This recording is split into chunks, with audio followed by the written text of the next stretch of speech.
தமிழ் பேசும் நல்லுள்ளங்களுக்கு வணக்கம் நேயர்களே. இது உங்கள் ஸ்பார்க் தமிழ் ஆடியோ புக்ஸ். இதுவரைக்கும் நம்ம சேனலை சப்ஸ்கிரைப் பண்ணாதவங்க சப்ஸ்கிரைப் பண்ணிக்கங்க. அப்படியே பக்கத்தில் இருக்கிற பெல் பட்டனையும் கிளிக் பண்ணிக்கோங்க. இந்த கதை நான் வாசிக்கிற விதம் இது எல்லாம் உங்களுக்கு பிடிச்சிருந்தா கதை கேட்கும் ஆர்வமுள்ள உங்க நண்பர்களுக்கு ஷேர் பண்ணுங்க, லைக் மற்றும் கமெண்ட் பண்ணுங்க.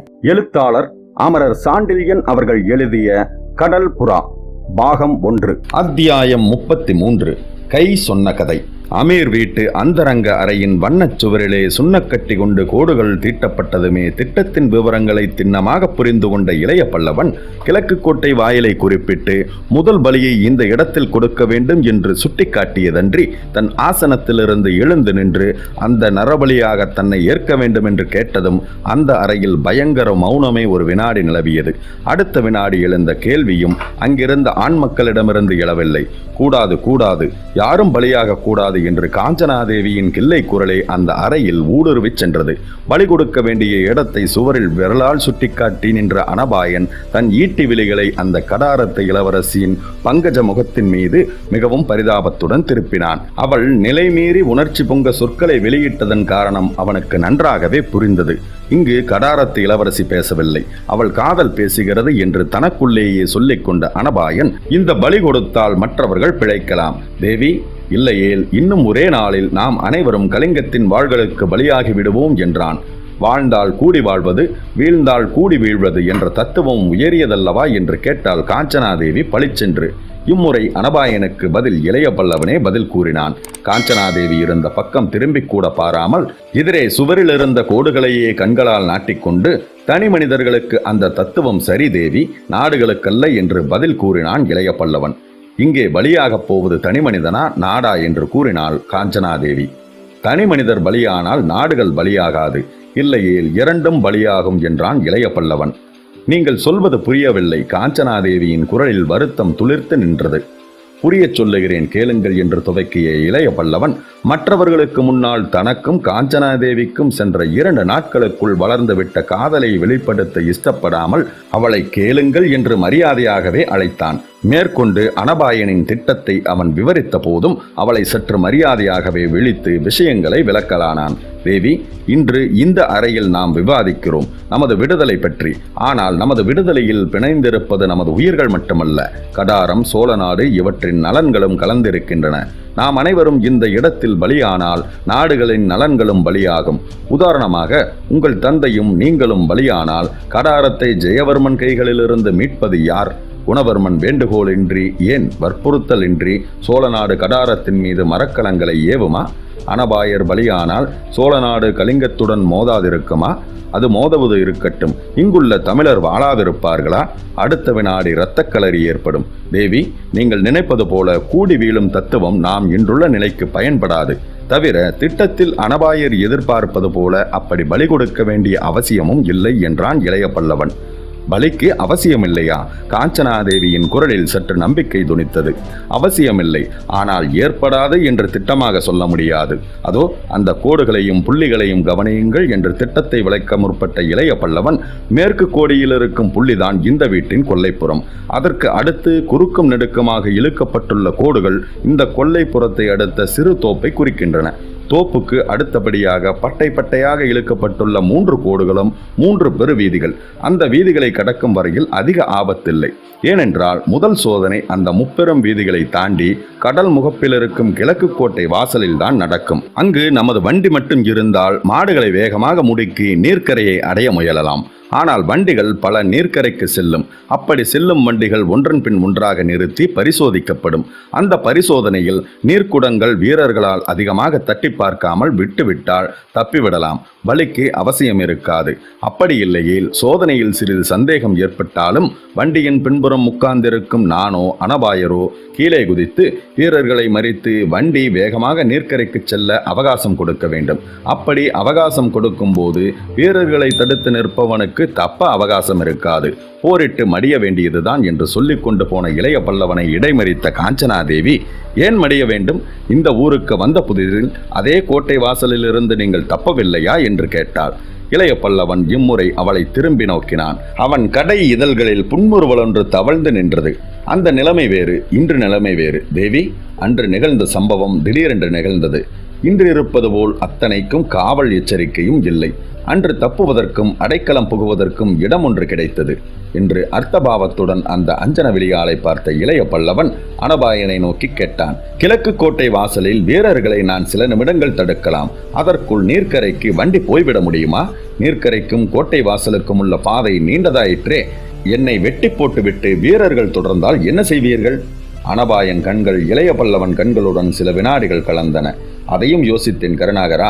நம்முடைய வண்டி காளைகள் என்னதான் முடுக்கப்பட்டாலும் கோட்டை வாசலிலிருந்து நீர்க்கரையை அடைய நிமிடங்கள் பல ஆகும். உன்னை சுற்றி கொண்டே கலிங்கத்து வீரர்கள் வண்டி போகும் திசையையும் எண்ணத்தையும் புரிந்து கொண்டால் கண்டிப்பாக வண்டியை துரத்தி மடக்க பார்ப்பார்கள். ஆனால் மடக்க முடியாது என்று திட்டமாக தெரிவித்த அனபாயன் காஞ்சனாதேவியை நோக்கி, தேவி, இந்த இடத்தில்தான் உங்கள் சேவை தேவையிருக்கும் என்றான். என்ன சேவை அனபாயரே என்று கேட்டாள் காஞ்சனாதேவி. உங்கள் நாட்டில் பெருவில் மட்டுமே உண்டு, எங்கள் நாட்டில் உண்டைவில் என்ற சிறு வில் உண்டு என்றான் அனபாயன். சோழர் குல இளவல் எதற்காக இதை சொல்கிறான் என்பதை புரிந்து கொள்ளாத காஞ்சனாதேவி குழப்பத்துடன் கேட்டாள், உண்டைவில்லா என்று. ஆம் தேவி, உண்டைவில். உங்கள் பெருவில் நீர்க்குடத்தில் பிடிக்காது. ஆனால் தமிழகத்தில் சிறுவர்கள் சிறு விற்களில் களிமண் உருண்டைகளை வைத்து மரக்கணிகளை அடிப்பது உண்டு. சாதாரண வில் போன்றதுதான். ஆனால் நான் நல்ல சருமத்தை சுருட்டி செய்யப்படுவதால் பெருவில்லின் வேகமுடையது. அந்த வில் மூலமாக நன்றாக இழுத்து ஈயப்படும் அம்பு ஆகாயத்தில் நீண்ட தூரம் செல்லும். எதற்கு அது இப்பொழுது? ஒருவேளை நமது வண்டி தேக்கப்பட்டு கருணாகரன் கீழே குதித்து வீரர்களை தடுத்து நின்றால் அமீர் தமது வண்டியை கடும் வேகத்தில் துரத்துவான். அந்த வண்டி அப்படி பறந்து 50 அடி தூரம் சென்றதும் நீங்கள் நீர்க்குடத்தின் மறைவிலிருந்தே உண்டைவில் மூலம் எரியம்பு ஒன்றை ஆகாயத்தில் அனுப்ப வேண்டும். அதற்கான வசதிகள் உண்டைவில், நீண்ட துணி சுற்றி எண்ணெய் தோய்ந்த அம்பு இவை உங்களுடன் நீர்க்குடத்தில் வைக்கப்படும். உங்கள் குடத்திற்கு பக்கத்தில் வண்டியில் வெளிச்சத்திற்காக தீப்பந்தம் ஒன்றும் ஏற்றப்பட்டிருக்கும். அம்பை மட்டும் வெளிநீட்டி பற்ற வைத்து குடத்திற்குள் கொண்டு போய் உண்டைவில்லிலிருந்து நானிலத்து ஆகாயத்தில் பறக்க விடுங்கள். இதை எதற்காக சொல்லுகிறான் அனபாயன் என்று மற்றவர்களுக்கு புரியாவிட்டாலும் அமீருக்கு மட்டும் மிக தெளிவாக புரிந்தது. ஆகாயத்தை பார்த்திருங்கள், அடையாளத்திற்கு என்று அனபாயன் குதிரைச்சாலை தலைவனுக்கு கூறியதன் நோக்கம் அப்பொழுதுதான் புரியவே அமீர் பயமும் பக்தியும் ஆச்சரியமும் கலந்த பார்வையொன்றை அனபாயன் மீது செலுத்தினான். ஆகாயத்தில் எரியம்பு போனதும் அரபு நாட்டான் முரட்டு புறவைகள் 20ஐயும் அவிழ்த்து குறுக்கே விரட்டி விடுவான். தாறுமாறாக பாய்ந்து செல்லும் அந்த புறவைகளை தாண்டி வண்டியை மடக்க 1000 கலிங்கத்து வீரர்களாலும் முடியாது. ஆஹாஹா, இப்பேற்பட்ட திட்டம்! எத்தனை கூறிய அறிவு இவருக்கு! படிப்படியாக ஒவ்வொரு தடையையும் சமாளிக்க ஏற்பாடு செய்திருக்கிறாரே என்று நினைத்து நினைத்து வியப்பில் ஆழ்ந்த அமீரின் உள்ளத்தில் கவலையும் புகுந்து கொண்டது. அரபு புறவிகளின் வேகம், தாறுமாறான பாய்ச்சல், பழக்கப்படாததால் கடிக்கும் சுபாவம், இத்தனையும் மீறி கலிங்க வீரர்கள் வர முடியாது. ஆனால் அதேபோல் அந்த குதிரைகள் நம் வண்டி மீது பாய்ந்தால் என்று எண்ணினான். அடுத்த வினாடி விளைவை பற்றி எண்ணவும் பயந்தான். விளைவு விபரீதமாகும். நீர்க்குடங்கள் உடையும், மாடுகள் மிரளும், வண்டியே குதிரைகளால் கவிழ்க்கப்பட்டாலும் படலாம். அப்படி கவிழ்க்கப்பட்டால் யார் வண்டி சக்கரத்தில் அகப்படுவார்கள்? யார் குதிரைகளின் கால்களில் சிக்குவார்கள்? சொல்ல முடியாத பயங்கரம் என்று நினைத்த அமீர் திகிலின் சுரூபமாக விளங்கினான். அவன் திகிலின் காரணத்தை புரிந்து கொண்ட அனபாயன், நீ நினைக்கும் கஷ்டமும் இருக்கிறது அமீர். ஆனால் வண்டியை வேகமாக செலுத்த உனக்கிருக்கும் சாமர்த்தியத்தால் தான் நான் அந்த அபாயத்திலிருந்து மீள நம்பிக்கை வைத்திருக்கிறேன் என்றான்.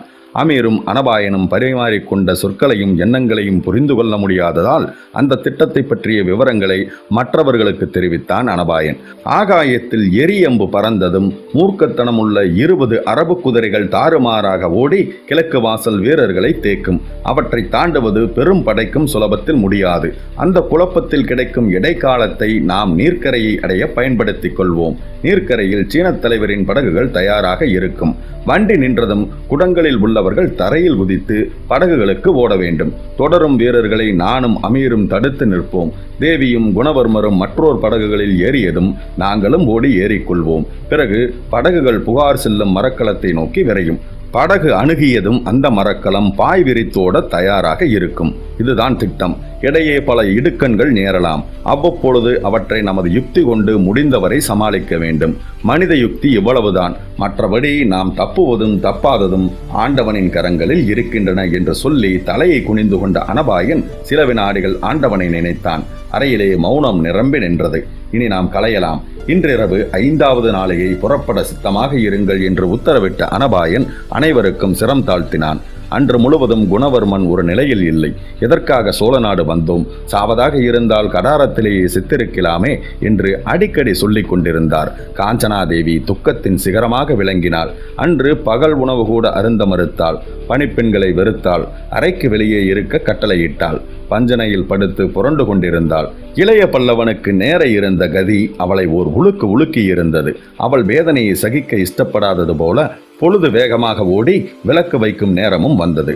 காஞ்சனாதேவியின் அறையிலும் ஒரு விளக்கு எரியத்தான் செய்தது. அந்த சுடர் போல தன் வாழ்க்கை விளக்கு எரியுமா அணையுமா என்பதை நினைத்து அவள் விளக்கின் சுடரை நோக்கி கொண்டிருந்த சமயத்தில்தான் இளைய பல்லவன் அவள் அறைக்குள் நுழைந்தான். அவன் தனியாக நுழையவில்லை. கையிலே ஒன்றும் தவழ்ந்து நின்றது. அதை கண்டதும் பலபலவென கண்ணீரை உகுத்தாள் அவள். அது ஆனந்த கண்ணீரா, சோக கண்ணீரா, பெரும் விந்தையை கண்டதால் ஏற்பட்ட கண்ணீரா, இதயத்தில் வேதனை விளைந்ததால் ஏற்பட்ட கண்ணீரா அவளுக்கே புலப்படவில்லை.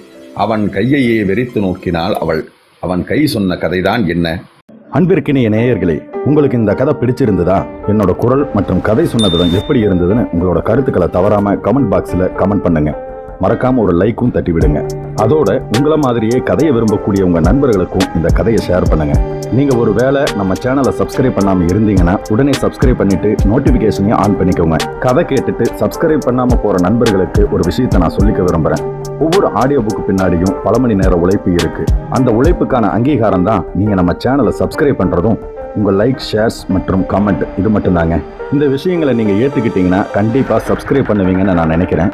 ஓகே, மற்றும் இன்னொரு அருமையான கதையோடு உங்களை நான் சந்திக்கிறேன். உங்களிடமிருந்து விடைபெறுவது உங்கள் கார்த்திகேயன்.